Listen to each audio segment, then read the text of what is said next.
So we went over bike setup on an enduro bike, and now we wanted to highlight some bike setup on a downhill bike and also some of the differences in, what you would set up and how things are set up.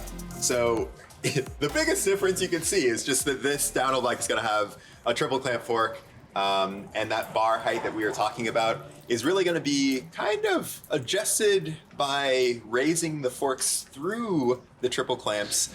But that's also going to do something else, which is lower down the frame. Yeah, there's a lot of differences that can be done here. Like, obviously, like you say, the triple clamp looks a lot different. It's a lot bigger, it's a lot stiffer. It's got 200 mil of travel rather than like a 160, 170.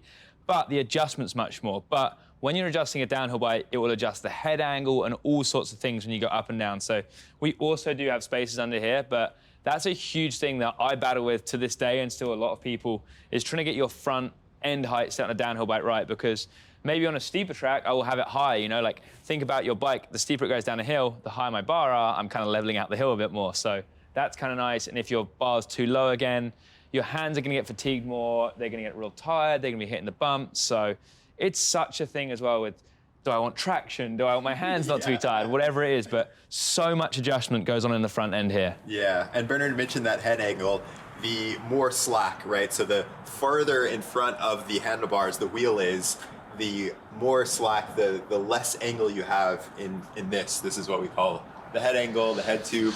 And that's going to give you, more stability, right? Like on a really fast track, on a really rough track, you can have a slacker head angle, or even some bikes are more slack than the others. But on a tighter track, you're going to be able to turn a lot more. The bike is going to feel really flicky and maneuverable.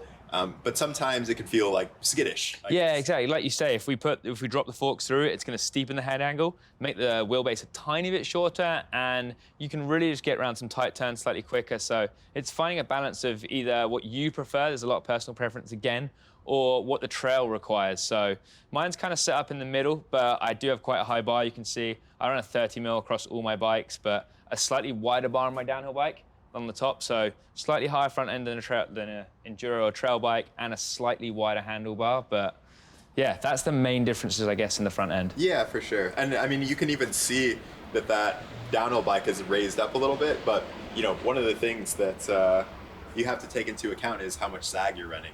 Yeah, exactly. Because of the bigger fork and more travel, we're going to have a tiny bit more sag on there because we've got more travel to blow through, but a stiffer bike also. Yeah. One question I get asked a lot is like, when do you need a downhill bike? Especially because enduro bikes have gotten so good over the years, and a lot of the stuff that used to be downhill bike worthy is now enduro bike worthy. So I mean, like for you, Bernard, when do you kind of pull out your downhill bike? Yeah, like you say, an enduro bike now is so capable and good.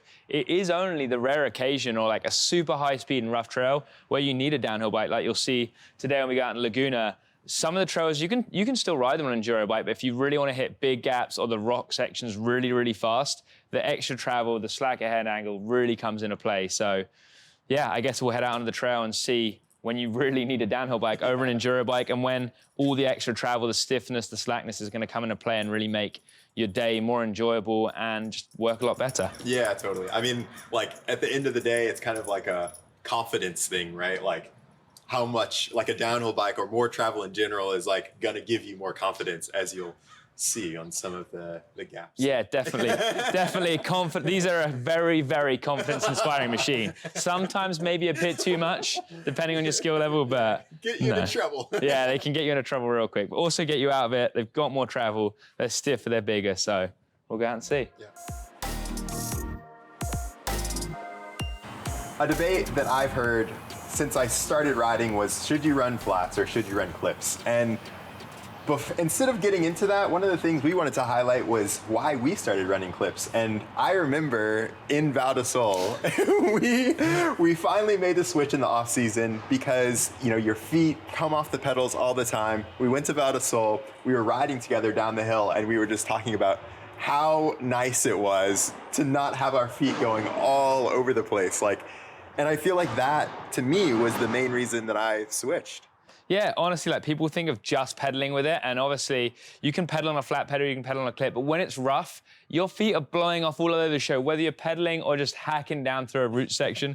Val di Sole is such a good example. It's so bumpy. To this day, I see Brendan Fairclough on his flats. Great rider, but his feet are just everywhere. So a reason I love clip pedals, like Elliot says, is because your feet are just planted. They're glued in the right place, and you can concentrate on the other things that matter, like trying to go fast or trying to execute the turn as good as you can. So yeah, clips for me personally. Yeah, totally. I mean, like, I remember going back to flats and like, I was like, people who run flats are so good. Like, Yeah, I don't know how they do it. I can't do it. But, you know, one of the things that I did when I first went to clips is I literally went outside my house and just clipped out, turn, clip back in, clip out, turn, and just practiced on my road, and then went to like an easy trail. That way I wouldn't have to worry about, you know, it needs to become second nature before you start riding super gnarly stuff if you are making the switch. Yeah. But otherwise, it's, to me, a bit safer to run clips. Yeah, honestly, like Elliot says, you've really got to build up to it. Even if you're a good rider, I remember I would go out and I would just flop over like a fish, dude.